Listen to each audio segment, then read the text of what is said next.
Orang yang berperilaku rasis itu mentalnya itu terganggu. Mereka sulit untuk menerima kebenaran, mereka sulit untuk menerima kebersamaan.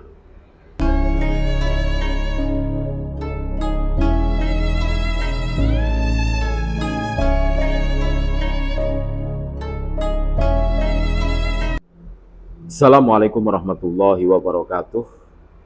Rasisme sendiri mengacu pada penindasan sistemik terhadap kelompok atau ras tertentu. Dan hal ini dapat terwujud dalam beberapa cara.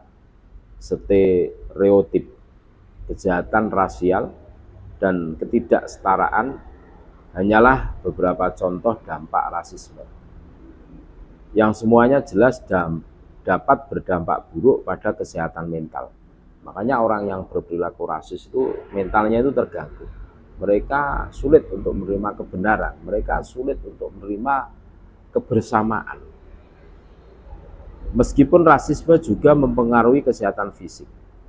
Sebuah tinjauan sistematis yang berjudul Rasis as a Determinant of Health, System Review and Meta-Analysis pada 2015 menunjukkan bahwa rasisme 2 kali lebih mungkin mempengaruhi kesehatan mental seseorang daripada kesehatan fisik mereka.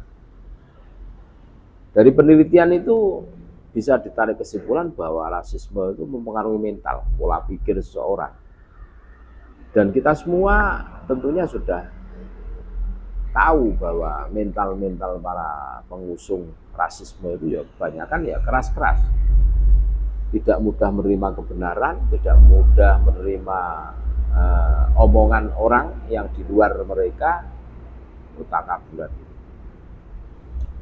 Tindakan rasis bisa mempengaruhi kesehatan mental dengan beberapa cara. Misalnya, prasangka mengacu pada kepercayaan umum yang diterapkan orang pada kelompok tertentu, termasuk ras dan etnis. Generalisasi ini bisa motif positif dan negatif, tetapi bagaimana juga mereka berpotensi merugikan. Penindasan ini melibatkan sekelompok orang yang menekan kelompok lain untuk keuntungan mereka sendiri. Ini bisa disengaja atau terjadi secara sistemik karena kebijakan yang berpihak pada mayoritas.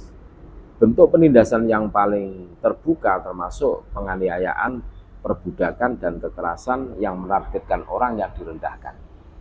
Seperti itu, persekusi. Terus keterbatasan akses ke sumber daya ras. Rasisme juga mempengaruhi kemampuan seseorang atau kelompok untuk mengakses sumber daya, termasuk perawatan kesehatan mental. Ini terjadi karena berbagai alasan. Kesenjangan ekonomi dan asuransi kesehatan merupakan faktor yang signifikan di samping faktor keturunan bangsawan. Rasisme dapat menyebabkan atau memperburuk beberapa kondisi kesehatan mental. Beberapa hal tersebut antara lain depresi, kegelisahan, gangguan stres pasca trauma, PTSD, gangguan penyalahgunaan zat. Kondisi ini dapat terjadi dengan berbagai cara. Misalnya, gejala kegelisahan dapat muncul sebagai akibat langsung dari insiden rasis seperti ujaran kebencian. Hal itu juga dapat terjadi sebagai akibat tidak langsung dari ketidaksetaraan yang lebih luas yang melanggengkan rasisme. Untuk jangka pendek, pengaruh rasisme pada kesehatan mental seseorang biasa terjadi sebagai akibat stres. Karena rasisme adalah sumber stres yang berkelanjutan, hal itu mempengaruhi mental seseorang sepanjang hidup mereka. Sementara, untuk efek jangka panjang, seseorang bisa mengalami stres kronis, bahkan trauma. Parahnya, trauma rasial lebih kompleks, karena ancaman diskriminasi terus berlanjut dan tidak pernah benar-benar berakhir. Hal ini mempengaruhi kualitas hidup seseorang dan dapat menyebabkan stres tambahan. Jika mereka merasa sulit untuk bekerja, kehilangan penghasilan, atau tidak dapat lagi bersekolah.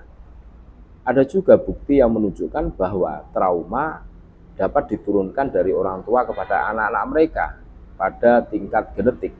Hal ini pun menunjukkan bahwa trauma historis dari institusi rasis seperti perbudakan dan kolonialisme dapat berdampak pada generasi mendatang. Bagaimana buruknya efek tindakan rasis terhadap kesehatan mental seseorang. Oleh karena itu, mulai kini sebaiknya kita tidak lagi melakukan tindakan.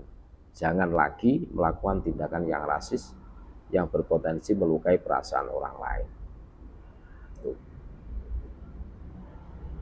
Jangan rasis, karena itu bisa melukai hati orang. Terima kasih. Tetap NKRI harga mati. Wassalamualaikum warahmatullahi wabarakatuh.